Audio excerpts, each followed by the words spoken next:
que nunca pediste opinión. Si es verdad que existe un Dios que trabaje de sol a sol, ponte en pie, haz el puño y ven a la fiesta pagana en la hoguera y de beber.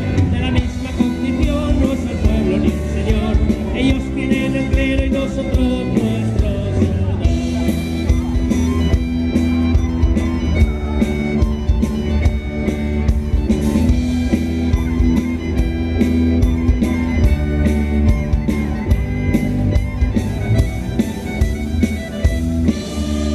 Si no hay pan para los tuyos, si ves muy gordo a la mar, si su virgen viste de